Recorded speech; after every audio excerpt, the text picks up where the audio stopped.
નમસ્કાર મિત્રો, ખેડૂતોને મળશે 12,000ની રકમ. રાજ્ય સરકારે ખેડૂતોને આર્થિક સુરક્ષા આપવા માટે મુખ્યમંત્રી કિસાન યોજના 2025 શરૂ કરી છે. આ યોજના હેઠળ આશરે 80 લાખ ખેડૂતોને બેંક ખાતામાં સીધા 12,000ની રકમ જમા કરવામાં આવશે. આર્થિક રીતે નબળા અને સીતમ ખેડૂતોને આ સહાયથી ખેતી માટે બીજ, ખાતર અને સિંચાઈમાં ખર્ચામાં રાહત મળશે. સરકારનો હેતુ છે કે ખેડૂતો મોંઘવારી પરિસ્થિતિમાં પણ પોતાની ખેતી સરળતાથી કરી શકે અને પાકનું ઉત્પાદન વધારી શકે. તો વાત કરીએ કોને મળશે આ લાભ. આ યોજનાનો લાભ માત્ર તે ખેડૂતોને મળશે જેમણે પોતાની જમીનની વિગતો અને બેંક ખાતા રાજ્ય સરકારની કૃષિ વિભાગમાં નોંધાવી છે. લાભાર્થી ખેડૂતોને આધાર કાર્ડ, બેંક ખાતું અને જમીનના કાગળિયા સાથે રજીસ્ટર કરાવેલું હોવું ફરજિયાત છે.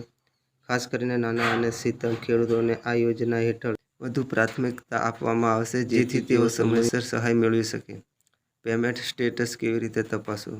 ખેડૂતો માટે પેમેન્ટ સ્ટેટસ તપાસવાની પ્રક્રિયા ખૂબ સરળ છે. તેઓ રાજ્ય સરકારની કૃષિ વિભાગની અધિકૃત વેબસાઇટ પર જઈને પેમેન્ટ સ્ટેટસ વિકલ્પ પસંદ કરી શકે. અહીં ખેડૂતોએ પોતાનો આધાર નંબર અથવા રજિસ્ટર નંબર દાખલ કરવો પડે છે.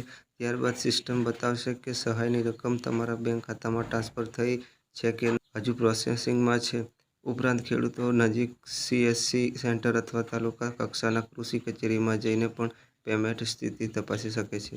ડિસ્ક્લાઇમર: આ લેખ માત્ર સામાન્ય જનજાગૃતિ માટે છે. ચોક્કસ અને તાજી વિગતો માટે રાજ્ય સરકારની અધિકૃત વેબસાઇટ અથવા કૃષિ વિભાગનો સંપર્ક કરવો જરૂરી છે.